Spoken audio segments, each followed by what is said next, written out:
Hey YouTube, I haven't been able to get out fishing much lately for various reasons, but I did manage to get a weekend away down to a camping spot in the New England area that I've been going to for most of my life.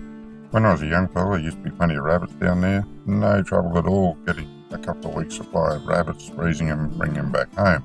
Now, with all the government disease control of rabbits, you can still get a feed, but they're very skittish because there's not too many of them, and you've got to be quick on the trigger, otherwise they just run away. Other than that, you get a feed of pigs. There's a river you can usually get a fish out of. Really nice spot, been enjoying it for many years and hope to for years to come.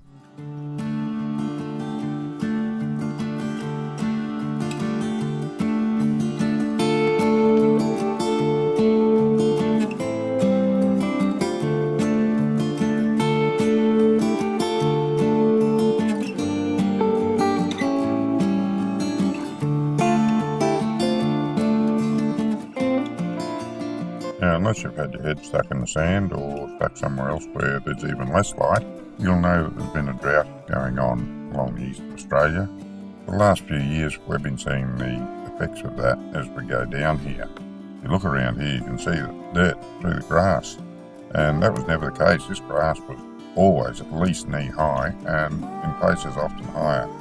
And there's not much there for them now. Paulback has been buying feed in for them for over a year now, and that's a fairly expensive operation to keep these cattle alive. And yeah, really sad to see just how bad this drought is when you get out there and farms that you know and you can see what's happening.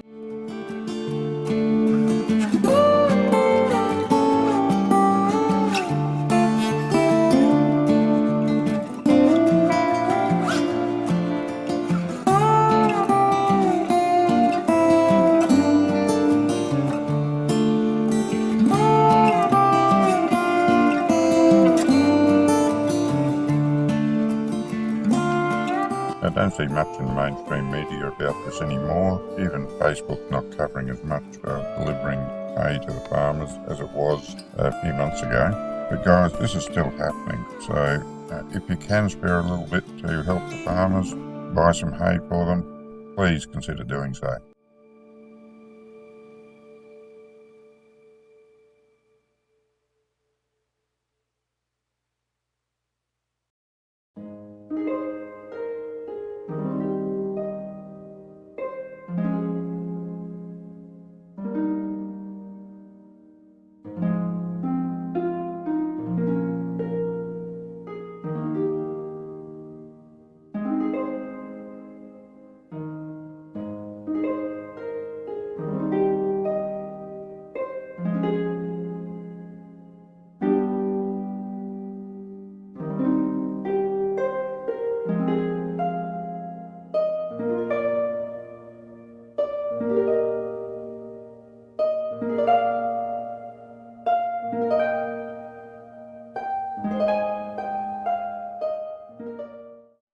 And this is what's left of the river that I could usually rely on getting a fish out of.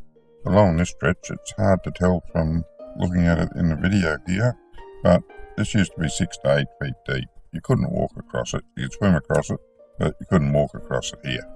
And very, very disappointing to see it like this.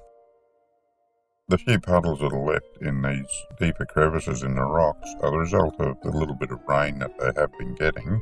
Now, just because they're in a drought, don't go thinking they don't get any rain at all. You've probably heard the term drought-breaking rain. Well, that's a really good soaking shower that does break the drought and let the grass grow.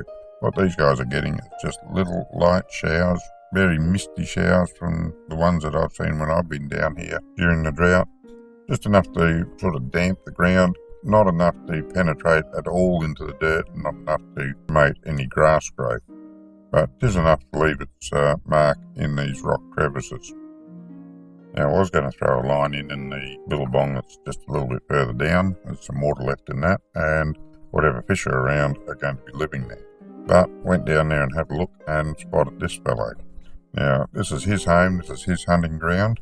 It's a drought, food's going to be a bit scarce even for him, and if I throw a line in there, he's likely to try and take the bait.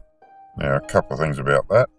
One, I don't fancy the idea of trying to get the hook out of a platypus's mouth if he does hook himself, because they've got spikes on their legs and they get mighty upset if they're caught. I saw an old bushy catch a platypus on a hand line once when I was a kid, and I can tell you what, that platypus was not happy, and that guy had one hell of a job trying to get him off. I think he ended up cutting the line and leaving the hook in from memory. But anyway, that put paid to my fishing because I decided that any billabong around here in these drought conditions is probably going to have a resident platypus even if I don't see it, and I don't want to do any harm to them, so I decided not to fish here. But it was a consolation to sit on the bank and watch him hunt for his feed.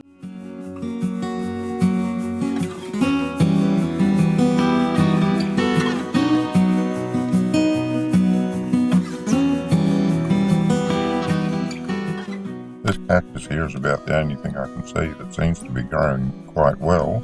It's got next to no dirt around its roots. I don't know how it's got purchase in these rocks. I don't know how it's getting nourishment. Cactuses always seem to survive in most unlikely places and conditions. Unfortunately, cactuses, or is that cacti, don't feed the livestock. And that's about it for the trip. It was pretty uneventful because of the drought, wasn't much around. Did manage to get a couple of rabbits, but that was about it. So I'd just like to leave you with some images of the farm. If you're city people, you probably might not appreciate just how bad this looks. But if you've been out in the country a bit, you'll understand just how bad this drought is when you see these images.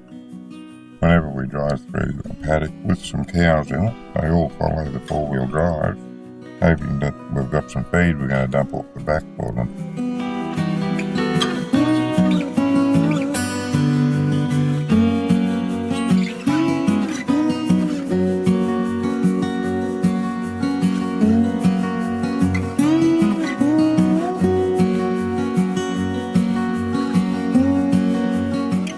Okay, well that's it. As you can see, the drought is ongoing. It is terrible, so please keep supporting our farmers. Until next time, good fishing.